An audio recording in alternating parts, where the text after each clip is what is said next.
Boa noite, igreja. Paz do Senhor. Amém?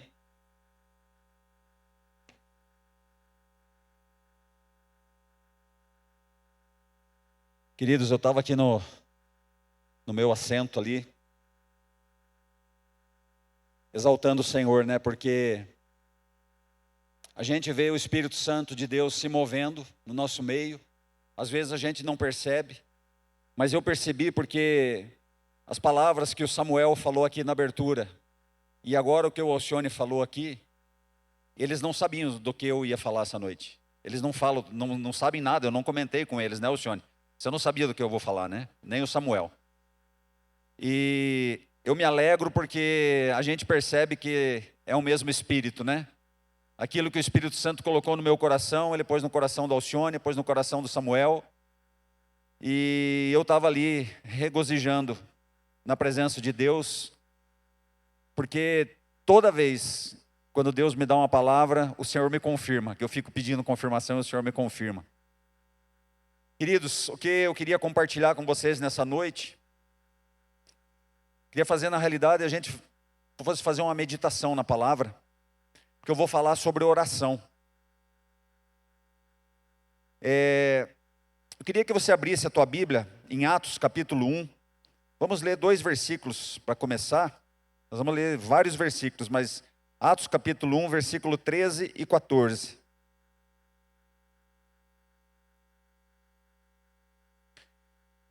Essa passagem aqui que a Bíblia nos relata, fala de quando Jesus subiu aos céus, e todo aquele povo, seus discípulos, né, as pessoas que o amavam, estavam olhando para cima, e depois, quando eles voltaram, a palavra diz no versículo 13, e entrando subiram ao cenáculo onde habitavam Pedro e Tiago, João e André, Filipe e Tomé, Bartolomeu e Mateus, Tiago filho de Alfeu, Simão o Zelote e Judas, filho de Tiago.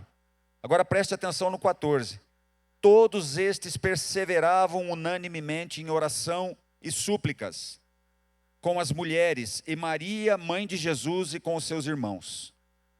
Então aqui a gente já vê que desde o início, que a igreja cristã, ela estava nascendo, eles já tinham entendido o poder da oração. A palavra relata que eles estavam orando. Aí você vai para Atos 2,42, é uma folha na frente aí de onde você estava. 2 folhas, né? Atos 2,42 é um versículo muito conhecido aqui da congregação. Nós já tivemos um retiro inteiro falando só desse versículo. Mas a palavra ela nos chama atenção novamente aqui, porque diz assim: e perseveravam na doutrina dos apóstolos, e na comunhão, e no partir do pão, e nas orações. Primeiro que chama atenção aqui, que a palavra perseveravam, ela aparece nesses 2 versículos.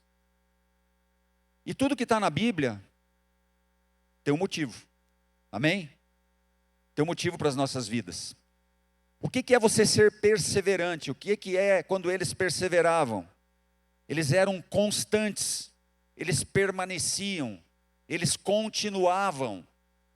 Então você vê ali em Atos 1 que Jesus deu o exemplo. Jesus era um homem de oração, tinha comunhão com o Pai. E aí quando Jesus já não estava mais entre eles também estavam ali reunidos orando. Aqui no capítulo 2, a palavra diz que eles perseveravam na doutrina, na comunhão, no partir do pão e nas orações. Então eu quero te dizer, querido, que a gente tem que aprender a perseverar nas coisas. Nós temos que perseverar. Porque senão nós desanimamos. Nossa carne não quer. A gente vê que depois do primeiro discurso de Pedro, que a palavra relata aqui em Atos, onde aproximadamente 3 mil pessoas se converteram, a gente vê o quê? Que eles já estavam em oração, aqui em Atos 2,42. Ali era a igreja primitiva, a igreja tinha acabado de nascer. E a palavra diz que 3 mil pessoas creram no Evangelho de Cristo, e eles já perseveravam em oração. Que coisa linda. Esses irmãos, eles haviam entendido qual é o poder da oração. E por que que nos dias de hoje, muitas vezes, nós como corpo, como igreja, nós não entendemos da mesma maneira o poder da oração? O Alcione falou aqui, nós lemos ali no livro de Êxodo, que o povo pediu para Moisés interceder. Um intermediário. Fala você com Deus. E muitas vezes, queridos, nós não damos valor àquilo que Jesus fez. Porque nessa época aqui, a pessoa, ela tinha que procurar um sacerdote, ela tinha que procurar o sumo sacerdote, levar um animal para ser sacrificado pela expiação dos seus pecados. E a palavra diz que Jesus, ele rasgou o véu. Jesus nos deu livre acesso a Deus. Eu e você, nós temos livre acesso a Deus. E eu tenho convicção disso, porque Jesus falou que onde tiverem 2 ou 3 reunidos em meu nome, ali eu estarei. E nós oramos, e nós temos convicção de que nós estamos falando diretamente com Deus, o Criador do céu e da terra. O Samuel falou aqui na abertura a respeito de pedir. Eu vou abordar esse assunto aqui também. Muitas vezes, querido, nós oramos de uma forma errada. Muitas vezes as nossas orações é só para pedir coisas. Nós temos que aprender a orar também para agradecer. Nós temos que agradecer ao Senhor. Eu queria que você abrisse a tua Bíblia em Atos capítulo 12. Que na realidade os outros 2 versículos foi só uma introdução. Nós vamos ler esse texto aqui agora. Atos 12, do 1 até o 12, versículo 12. Todo mundo sabe que nós estamos estudando o livro de Atos, na reunião dos grupos Conexões, né? Então, para muitos aqui, esse texto aqui já é bem íntimo. Porque naquele mesmo tempo, o rei Herodes estendeu as mãos sobre alguns da igreja para os maltratar. Vocês percebem que a igreja ali, desde o início, ela já foi perseguida. E matou à espada Tiago, irmão de João. E vendo que isso agradara aos judeus, continuou, mandando prender também a Pedro. E eram os dias dos asmos. Era o dia dos pães asmos. E havendo-o prendido, o encerrou na prisão, entregando-o a 4 quaternos de guardas. Esse 4 quaternos, queridos, é um número de 16 guardas. Então ele entregou Pedro para 16 guardas tomarem conta dele, para que o guardassem, querendo apresentá-lo ao povo depois da Páscoa. Pedro, pois, era guardado na prisão, mas a igreja fazia contínua oração por ele e a Deus. Marque esse versículo número 5, que depois nós vamos voltar nele. E quando Herodes estava para o fazer comparecer, nesta mesma noite estava Pedro dormindo entre 2 soldados, ligado com 2 cadeias, e os guardas diante da porta guardavam a prisão. E eis que sobreveio o anjo do Senhor e resplandeceu uma luz na prisão. E tocando a Pedro no lado, o despertou dizendo: levanta-te depressa.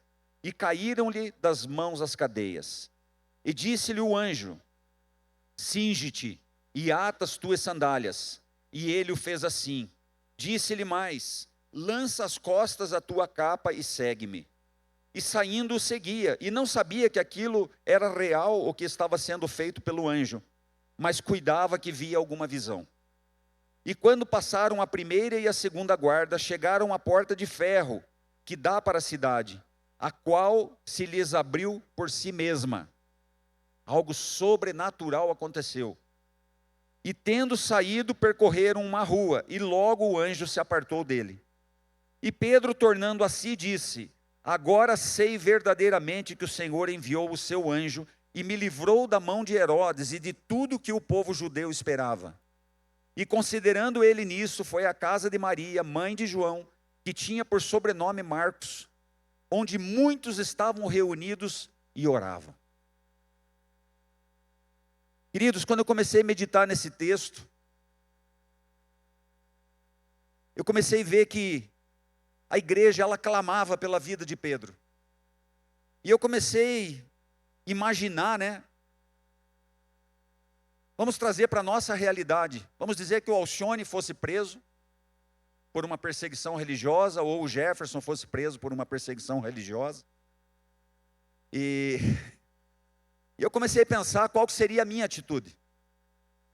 Provavelmente eu ia convocar os irmãos, a gente ia fazer algumas faixas, ia fazer uma marcha pela cidade, e lá na frente da delegacia, com microfone, um alto-falante, fazer um protesto.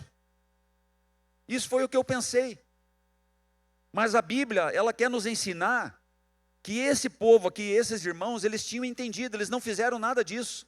A Bíblia não fala que eles foram protestar diante de Herodes. A Bíblia fala que eles faziam o quê? Contínua oração por ele. Eles intercediam diante de Deus pela vida de Pedro. Eles haviam entendido que a luta não era contra carne e sangue, mas como contra principados e dominadores do mal. Ela havia entendido, a igreja com todas as suas forças, essas verdades. Porque em Efésios 6:12, a palavra alerta para isso. Porque não temos que lutar contra carne e sangue, mas sim contra os principados, contra as potestades, contra os príncipes das trevas desse século, contra as hostes espirituais da maldade nos lugares celestiais. Queridos, vocês percebem que não existe uma maneira de eu e você, como igreja, lutarmos nas regiões celestiais, como a palavra nos orienta, se nós não estivermos em oração?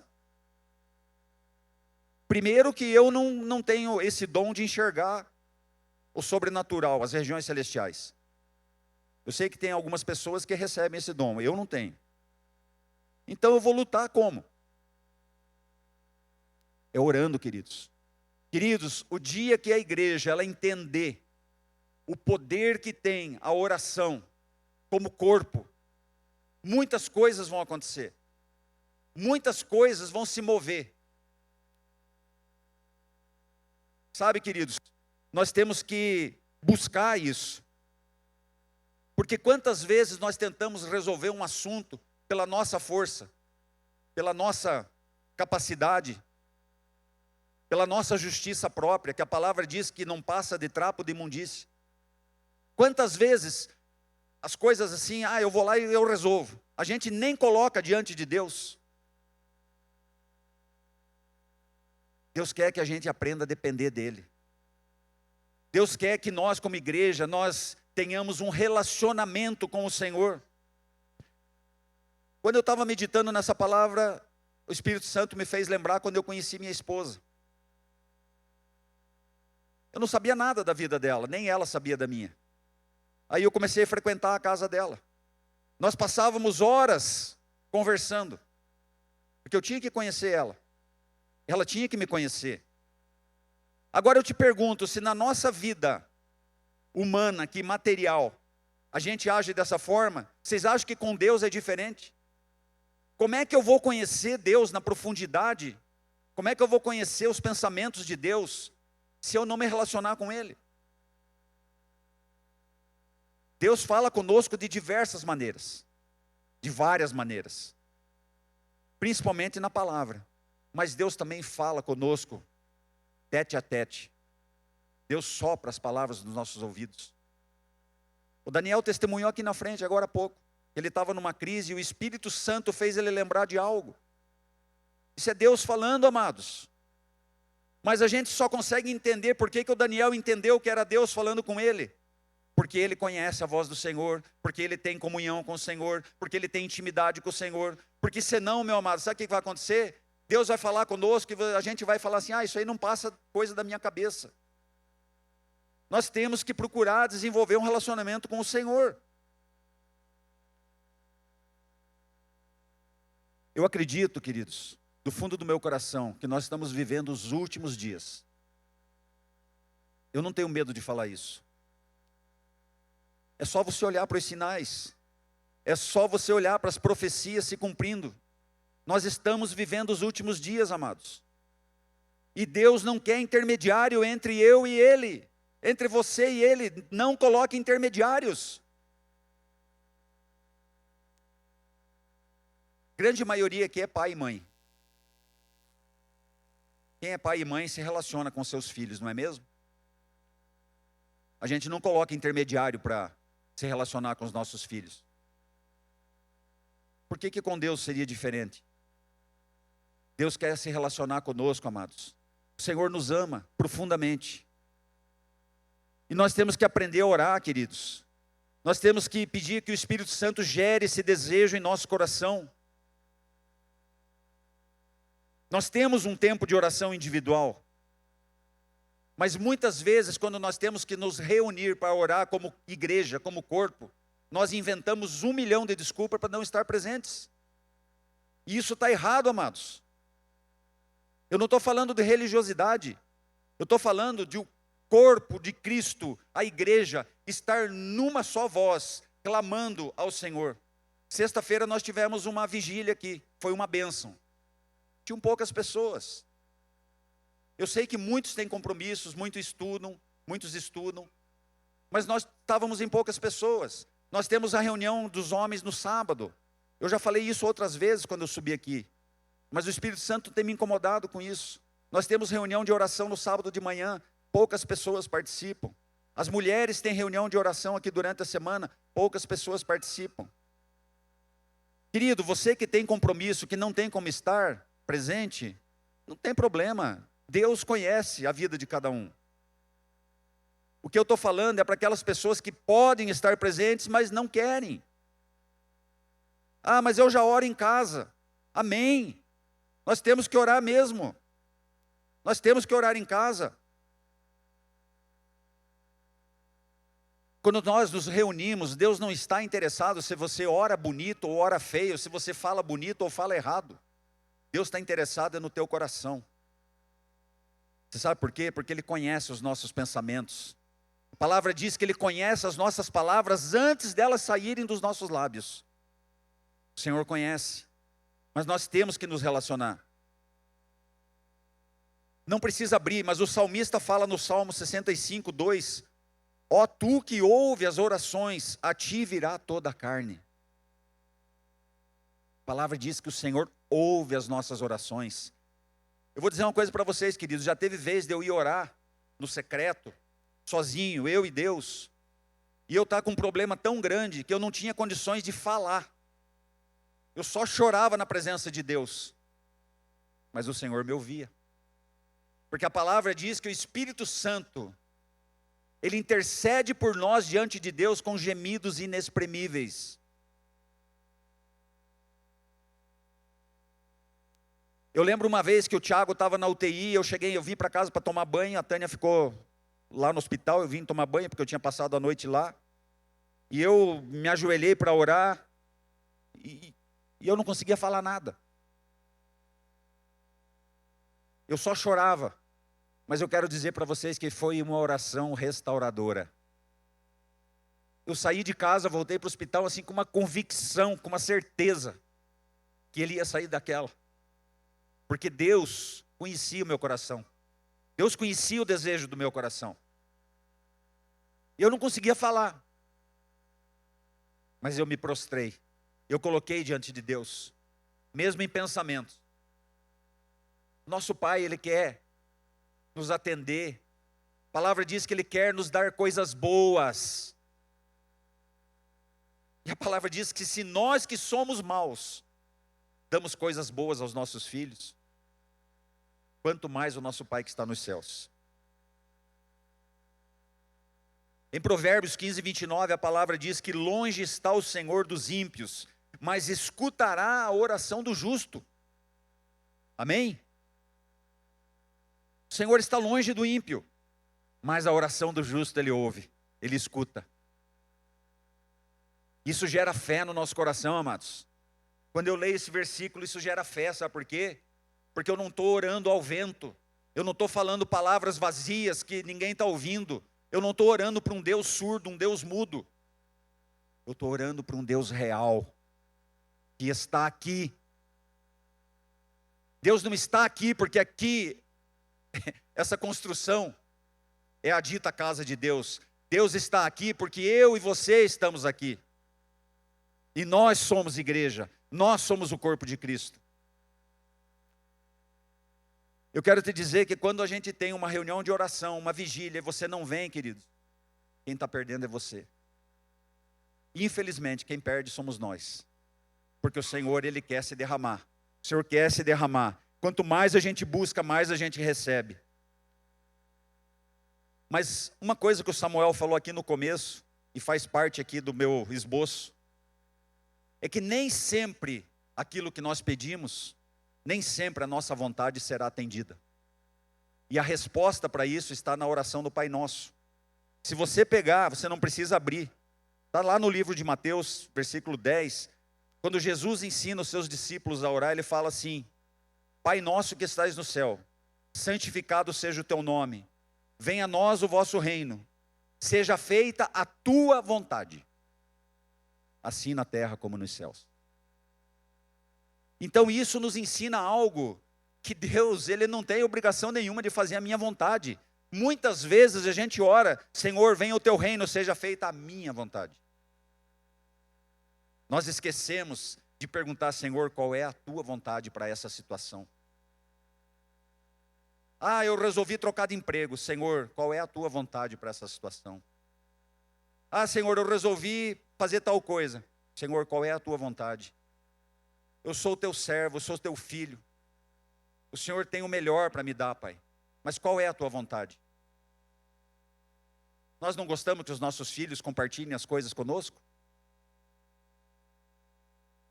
A minha filha já é casada. Ela não me deve mais satisfação do que ela vai fazer com o marido. Dos planos deles, não deve. Eles têm a vida deles. Mas é muito gostoso quando eles compartilham com a gente. Oh, a gente está pensando em fazer tal coisa, o que vocês acham? Isso é gostoso. E se eu que sou humano, né, não tenho nada para oferecer de bom, eu acho isso agradável, você imagina Deus, quando a gente compartilha com o Senhor as coisas que nós queremos fazer. Porque Deus é nosso Pai. E Ele é um Pai amoroso, a palavra diz que Ele é um Pai amoroso. Aí a palavra diz, abra lá em Tiago, capítulo 4, por favor.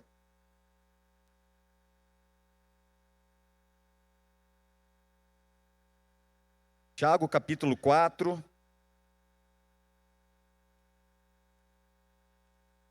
Versículo 2 e 3.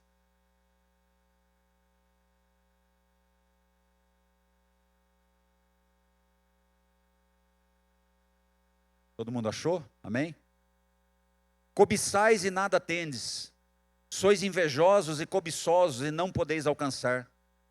Combateis e guerreais e nada tendes, porque não pedis. Aí olha o que ele fala no versículo 3.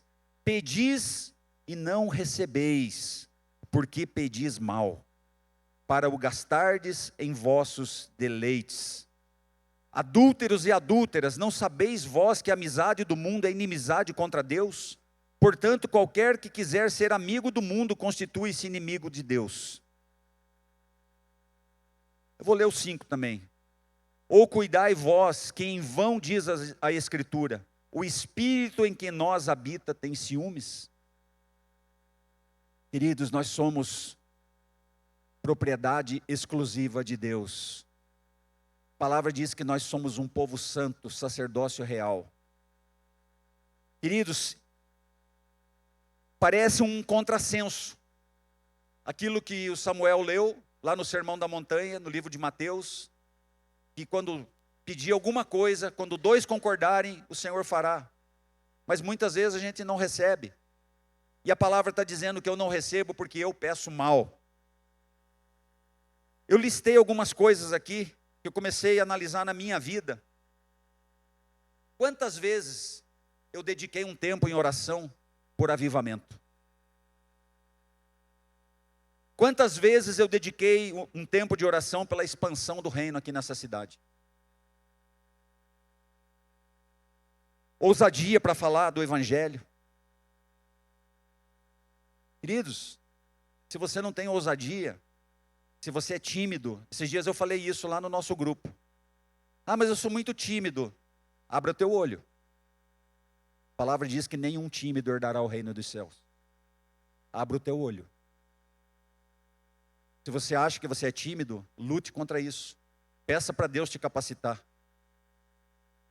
Porque no lugar onde Deus te colocou, é você que tem que falar do Evangelho. É você que vai levar as boas novas. Não fica esperando o outro, é você. Se você está lá, é porque Deus tem um propósito naquele lugar para você. Que se Deus não tiver um propósito lá para você, Ele vai te tirar de lá e vai te levar para outro lugar. Não perca as oportunidades. Quantas vezes nós oramos por santidade? Senhor, derrama em mim um desejo no meu coração por ser santo, por andar em santidade. Nós conversávamos esse dia. Tem gente que acha que orar por santidade, Deus vai derramar um pozinho mágico lá do céu e a pessoa vai, agora eu sou santo. Não, o Espírito Santo que habita em nós, ele gera no nosso coração um desejo pela santidade. Coisas que eu fazia errada, eu nem sabia que era errada. A partir do momento que eu me encontrei com o Senhor, que eu nasci de novo, o Espírito Santo veio habitar em mim, eu começo a ter um convencimento, e eu falo, mas espera aí, por que agora eu não faço mais aquilo, e agora eu sei que aquilo é errado? Porque o Espírito Santo está me mostrando que aquilo é errado, e aí eu começo a caminhar em santidade. Vocês percebem, queridos? Exige também um esforço nosso. Exige um esforço nosso. Quantos de nós oramos para sermos úteis no reino de Deus? Vocês percebem, eu coloquei alguns motivos aqui, que geralmente a gente não ora. Manifestação dos dons. Quantos aqui já receberam dons do Senhor e enterraram os seus dons?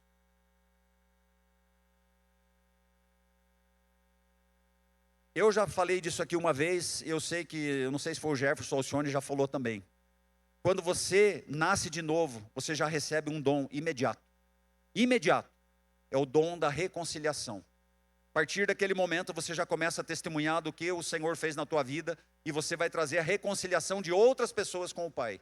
Esse é um dom da reconciliação. Aí, mas nós recebemos outros dons. E o que fazer com esses dons? Será que o dom é para mim? Será que o dom eu devo enterrar ele? Nós vamos prestar conta um dia desses dons. Será que eu enterrei meu dom? Tem pessoas que recebem dons e usam seus dons. Os dons são para serem usados a favor da igreja. Os dons servem para a edificação do corpo. Nós, como igreja. Então nós devemos orar, queridos. Às vezes eu conheço pessoas que já faz anos que são convertidas, e eu falo assim, querido, você ora em línguas? Não, não oro. Você já orou para Deus te dar o dom de língua? Não, nunca orei. Vocês percebem, queridos, o poder que tem a oração? Quando a gente começa a pedir coisas que envolvem o reino, que envolve a vida como igreja, a vida como corpo, Deus atende. A palavra diz que Deus não atende aquilo que eu peço porque eu peço mal. Eu quero trocar de carro. O cara tem um carro do ano, melhor carro que existe. Ele fala, mas eu não estou satisfeito, eu preciso daquele outro carro. Não, mas o Jefferson tem um carro melhor que o meu, eu quero o carro igual ao dele.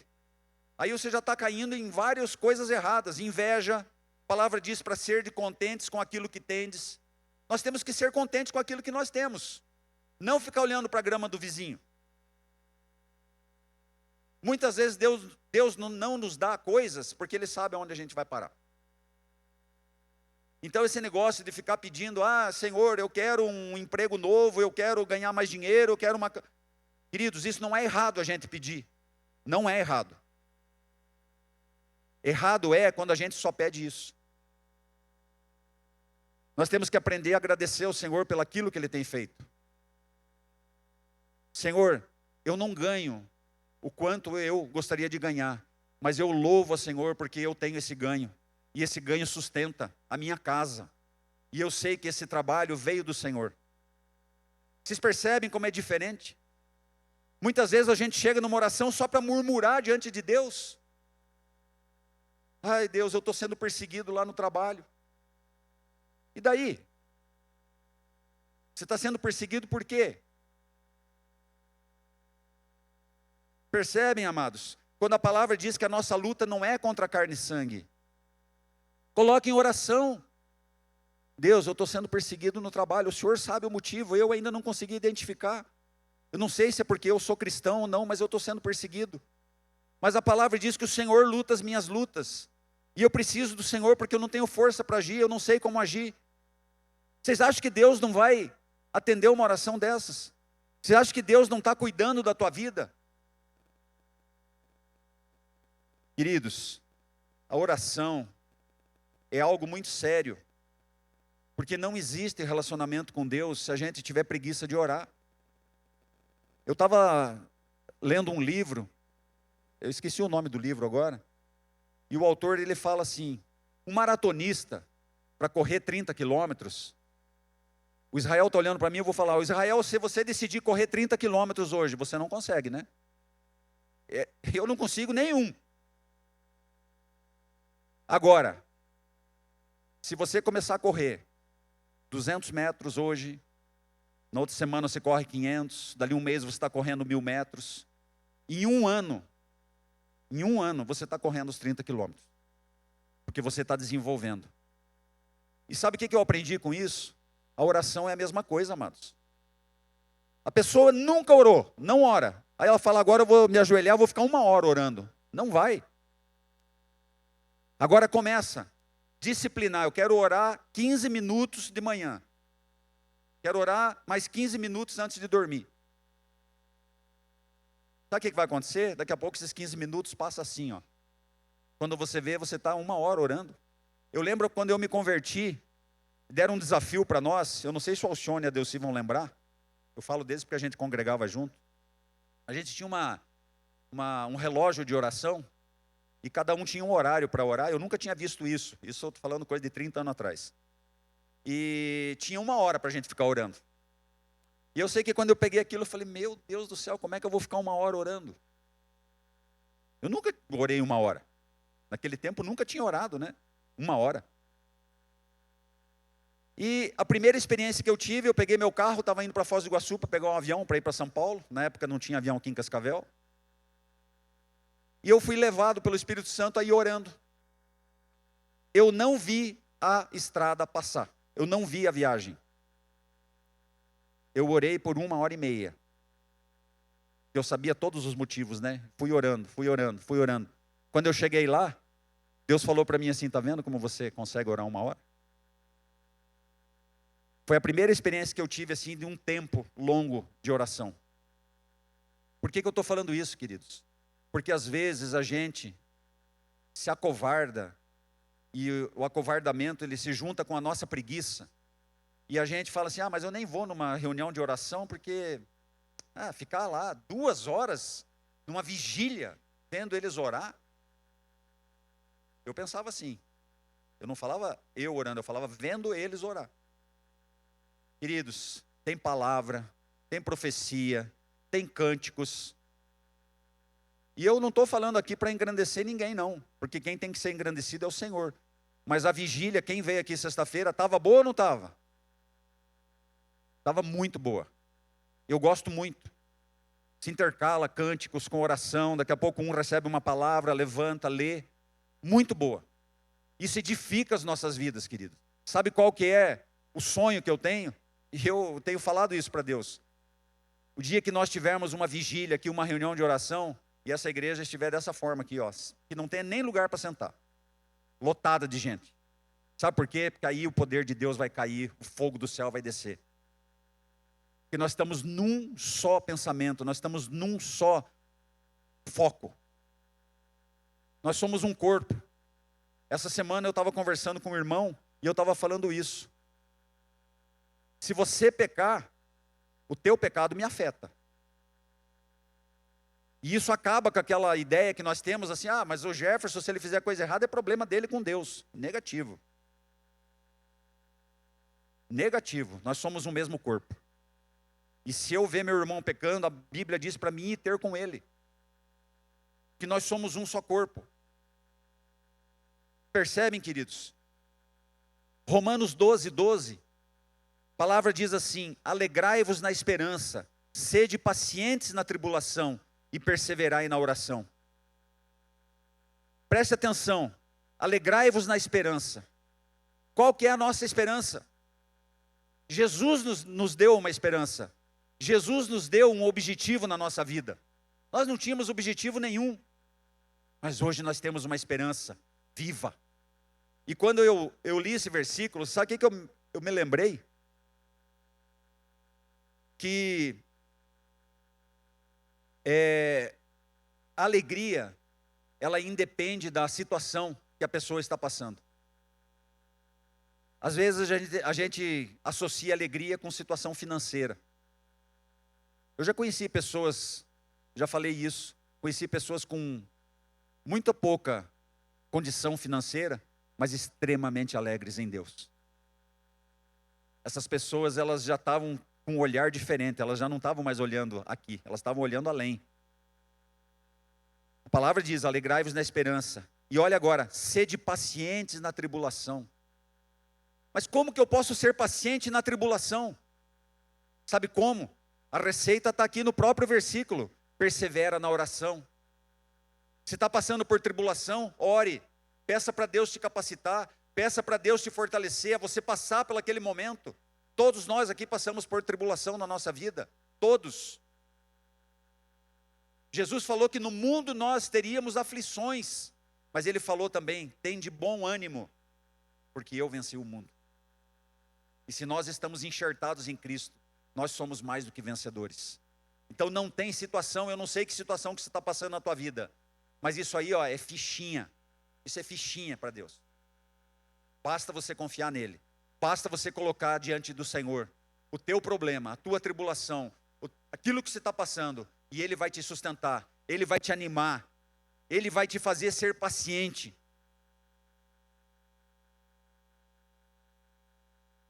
Queridos, nesse texto que nós lemos ali em Atos, Pedro, ele confiava tanto em Deus, que eu creio que Pedro, ele não se preocupava se ele ia morrer. Tiago já tinha sido morto, né? Herodes já tinha matado Tiago. Qual que seria o caminho natural para Pedro? A morte. E eu creio que ele não estava preocupado com isso, porque ele sabia o que esperava ele. E se ele viesse morrer naquela data. Depois ele morreu, mas naquela data não. E Deus ainda tinha planos para ele. Então eu fico pensando, como que a gente pode ter essa mesma mentalidade de Pedro? Nós temos a convicção da salvação. Só que enquanto Pedro estava lá, talvez aflito, ou talvez cantando, alegre, eu não sei como ele estava, mas eu sei que a igreja estava de joelhos, orando por ele. A igreja não se calou, queridos. Eles não foram lá fazer protesto. Eles usaram a principal arma que estava à sua disposição, a oração. E eles clamaram diante de Deus, e Deus ouviu as orações. Vocês percebem que foi algo sobrenatural? E nós temos que crer nisso, amados. Isso é por fé. Eu não estive lá, eu não era um dos guardas que estava lá, eu não vi as cadeias caírem dos braços e dos pés de Pedro, eu não vi a porta de ferro se abrir, mas eu creio com toda a minha alma, sabe por quê? Porque esse é o nosso Deus. Nosso Deus é o Deus do impossível. Coisas que o meu olho não pode ver, é ali onde Deus opera. Então não se preocupe com o teu problema, pelo aquilo que está passando, mas coloque diante de Deus. Faça motivo de oração. Coloque isso. Eu já estou quase terminando. Eu queria dizer para vocês que a Bíblia, ela nos ensina de várias formas como que nós devemos orar. Não o que nós devemos falar, mas os momentos em que nós devemos orar. Primeiro momento que a palavra diz, em Mateus 6,6, fala assim: mas tu quando orares, Jesus dando instrução, mas tu quando orares, entra no teu aposento e fechando a tua porta, ora teu Pai, que vê o que está oculto, e Ele te recompensará. Então, eu só vou ter intimidade com Deus a hora que eu tiver o meu tempo de secreto, a hora que eu tiver o meu tempo onde eu vou me desligar de todos os problemas, onde meus filhos não vão me incomodar, a minha esposa não vai me chamar para resolver alguma coisa, eu não vou atender telefone, não vou ver televisão, é eu e Deus. Eu vou entrar no meu quarto, ou qualquer outro aposento, né? Desde que você tenha foco naquilo que está fazendo. E eu estava falando para os irmãos esses dias, estava ministrando para alguns homens, Muitas vezes, quando eu entrei para orar no secreto, eu tinha dificuldades de colocar a minha mente cativa ao Senhor. Como assim? Eu estava orando, mas a minha mente estava preocupada nas coisas que eu tinha que resolver, as coisas que eu tinha que sair dali depois de fazer. E eu aprendi isso, queridos. Alguém me ensinou. Ora em voz alta e fala assim: Senhor, eu quero que a minha alma, que a minha mente agora esteja totalmente cativa ao Senhor. Queridos, é impressionante. Todas as coisas que estavam na minha mente, elas desaparecem. E o foco fica 100% na oração, 100% na presença de Deus. Nós temos que exercitar essas coisas, queridos. Precisamos disso. O exemplo de Daniel. Daniel orava 3 vezes por dia. E por causa das orações de Daniel, por causa de um conluio que foi armado para ele, ele foi lançado na cova dos leões. Ele não parou de orar, ele continuou orando. Mais uma vez Deus agiu no sobrenatural e mandou o anjo lá tapar a boca dos leões. Daniel era um homem de oração. A Bíblia tem vários exemplos. A palavra diz em primeira, você não precisa abrir, em 1 Tessalonicenses 5,17, a palavra diz: orai sem cessar. Mas peraí, Marcos, você falou agora há pouco que eu tinha que orar no secreto. E agora você está falando que eu tenho que orar sem cessar? Sim. Se o Espírito Santo habita em nós, queridos, eu converso com o Senhor o dia todo, não importa o que eu estou fazendo. Eu estou no trânsito, eu estou pedindo, estou orando: Senhor, me dá paciência, porque essa pessoa aqui na frente não sabe dirigir, só está fazendo besteira. A minha vontade já é dar uma buzinada santa. Então me dá paciência. Eu estou orando ali, estou falando com o Senhor. Porque o diabo está criando ciladas para nos derrubar, para nos fazer pecar, e a gente está ali orando. A palavra diz em Efésios 6,18, orando em todo o tempo. Todo o tempo. E também a palavra fala orando em todo lugar. Vocês percebem qual que é o padrão de Deus? Em 1 Timóteo 2,8 a palavra diz: orar em todo lugar, levantando mãos santas, sem ira nem contenda. Todo lugar. Esses dias eu estava lá na firma do Luciano, fui buscar o Thiago e o Luciano estava falando para mim: choveu, entrou água para dentro aqui do barracão, estou com um problema na calha, está dando tal coisa errada. Não me lembro mais o que tinha acontecido, que o Luciano falou, mas sei que tinha acontecido umas 3 coisas lá por causa da tempestade que deu. Falei: Luciano, nós precisamos orar aqui dentro desse barracão, dentro dessa empresa. E é muita coisa ruim acontecendo, entende? Ou a gente não crê que Deus pode resolver? Deus pode, mas nós temos que orar. Eu lembro que uma vez, agora eu não lembro se foi o Thiago ou foi a Isabela. Acho que foi o Thiago. Eu cobrava muito para ele estudar, quando ele ia ter prova. Ele não gostava muito de estudar. E a gente estava já assim, né, naquele convertido, primeiro amor, né, assim, comendo a palavra de Deus. E eu falando para ele, falei: Tiago, você tem que estudar. Ele falou: pai, mas se eu orar lá, você não crê que Deus pode fazer eu ir bem na prova? Eu falei: sim, a gente tem que orar. Para Deus fazer você lembrar daquilo que você estudou. Se você não estudou, Deus não vai escrever por você. Está entendendo? A gente tem que fazer a nossa parte. Nós temos que fazer a nossa parte. A palavra diz para a gente orar entre 2 ou 3 irmãos. Em Mateus 18, 19 e 20 diz assim: também vos digo que se 2 de vós concordarem na terra acerca de qualquer coisa que pedirem, isso lhes será feito por meu Pai que está nos céus. Porque onde estiverem 2 ou 3 reunidos em meu nome, aí estou no meio de vós. Então, queridos, a gente gostaria que tivesse muita gente aqui na vigília. Nós estávamos em poucos. Mas a nossa alegria é porque a gente sabia que o Senhor estava aqui. Amém? Se reunir num grupo nas casas, nossas reuniões de conexão não é só para estudar o livro de Atos, estudar a palavra. Nós temos que nos reunir e deixar que o Espírito Santo flua. Onde nós colocamos os nossos problemas, pedimos oração, oramos uns pelas vidas dos outros, estudamos a palavra. A palavra diz em Atos 12:12, que muitos estavam reunidos e oravam, como nós lemos antes. A palavra também diz para orar com toda a congregação, Atos 4:24.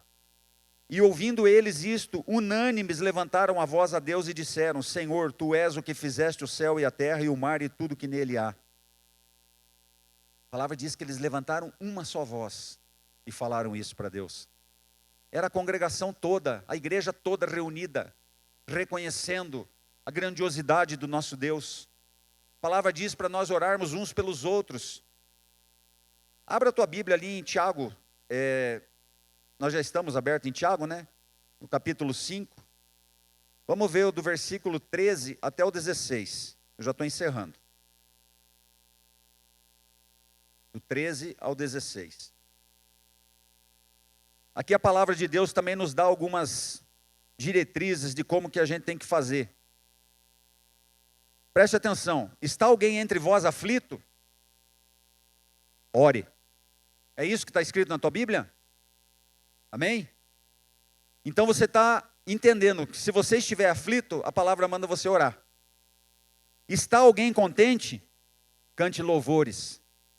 Eu vou contar uma historinha rapidinha aqui, que é até um pouco cômica, que quando eu li esse versículo eu lembrei. Quando eu era criança, nós tínhamos nós chamávamos de papagaio, hoje em dia, não sei, louro, vocês sabem o que é, né? Aquele bichinho verde lá, que antigamente as famílias tinham isso, hoje em dia é proibido, né? Hã? Louva a Deus, não. E nós tínhamos um louro, e a minha mãe, mesmo com todas as dificuldades que a gente passava, minha mãe era uma mulher assim que ela sempre cantava muito. Ela estava lavando roupa, ela estava cantando hinos do cantor cristão, que o Jefferson conhece todos. Mas a minha mãe cantava, e sabe o que aconteceu? E eu me lembrei disso. O papagaio cantava também, às vezes sozinho ele estava cantando. Ele não sabia cantar o hino inteiro, mas ele cantava frases do hino. Ele aprendeu. E sabe o que mais chama atenção? Que a minha tia que morava perto de nós também tinha um louro, um papagaio. E o papagaio dela só falava nome. Sabe? E eu lembrei dessa história a hora que eu li esse versículo, porque fala aqui, né? Está alguém contente? Cante louvores. Isso eleva a nossa alma. E a minha mãe era uma pessoa que cantava, gostava muito de cantar enquanto estava trabalhando. Agora presta atenção no que fala o versículo 14. Está alguém entre vós doente? Chame os presbíteros da igreja e orem sobre ele, ungindo-o com azeite em nome do Senhor. Queridos, essa é uma prática que nós precisamos aprender e começar a fazer. Não precisa esperar os pastores chamar para frente. Terminou o culto, você está com alguma enfermidade, alguma doença, chega aqui na frente, procura eu, o Alcione, o Jefferson. Fala, eu queria que orassem por tal motivo na minha vida. Eu estou doente, eu estou sentindo tal coisa. Nós vamos pegar o óleo e vamos ungir. Nós vamos cumprir o que a palavra manda. Porque às vezes, por que a palavra está ensinando a fazer isso? Porque tem um motivo. Aí no 15 a palavra diz assim: a oração da fé salvará o doente, e o Senhor o levantará, e se houver cometido pecados, ser-lhe-ão perdoados. E no 16, confessai as vossas culpas uns aos outros, e orai uns pelos outros, para que sareis. A oração feita por um justo pode muito em seus efeitos. Então, queridos, vocês viram que nós devemos orar sozinhos. Nós devemos orar em todos os lugares, nós devemos orar em todo o tempo, nós devemos orar como igreja, nós devemos orar uns pelos outros, nós devemos pedir que os presbíteros orem quando o problema é de doença. A palavra nos ensina tudo isso, e por que a gente não faz? Deus não muda, Deus é o mesmo, a palavra diz que Ele é o mesmo ontem, hoje e eternamente. A palavra de Deus, ela é viva.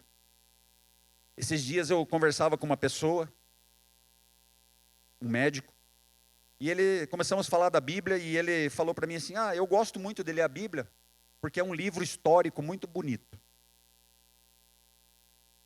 Na hora eu falei para ele, eu retruquei, eu falei: para mim não é um livro histórico. Para mim é a palavra viva de Deus. Não, eu sei. Eu falei: não, mas deixa eu te explicar um pouquinho por quê. Aí eu comecei a explicar para ele o que a Bíblia fazia na minha vida. Porque eu não posso recriminá-lo, porque ele estava olhando para a Bíblia com o seu intelecto. É um livro histórico muito bonito, as histórias que tem aqui. Mas nós que sabemos que a Bíblia ela relata coisas que aconteceram lá atrás, mas que são as mesmas coisas que acontecem hoje, e como que Deus agiu e como que Deus vai agir na nossa vida. Porque ela é viva, e ela é real, e ela é atual. Não importa se ela foi escrita há 2.000 anos, há 4.000 anos, há 5.000 anos, alguns livros. Não importa, ela é atual. A palavra de Deus é atual.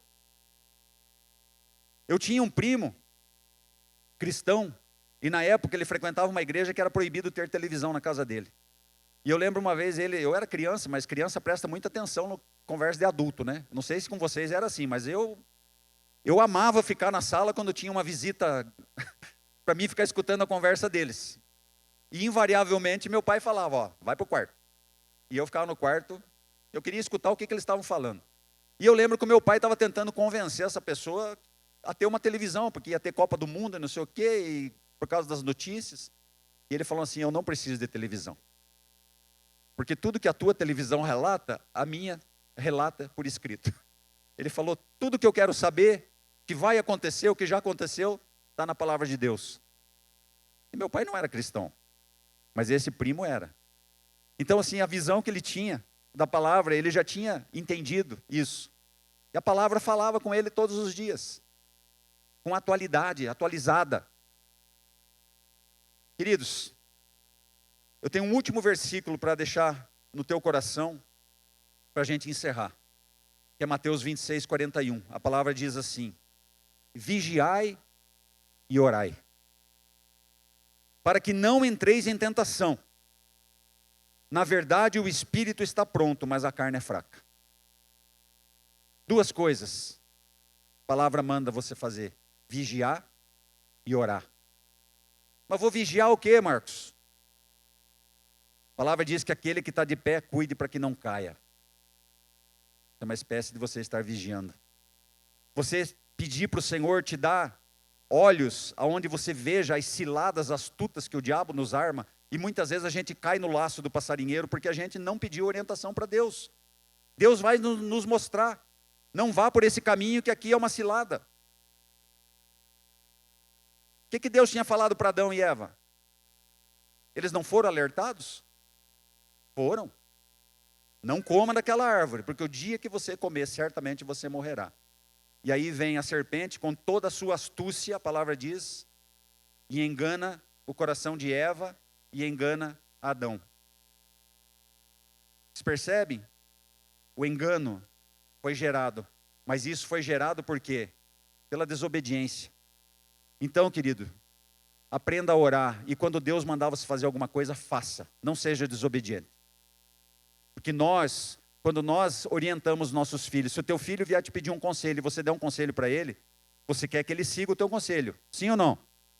Porque se ele não quisesse seguir teu conselho, ele não vinha pedir conselho. Aí você dá um conselho para ele e fala, mas eu não vou fazer isso, vou fazer, tá, mas por que você vem pedir meu conselho?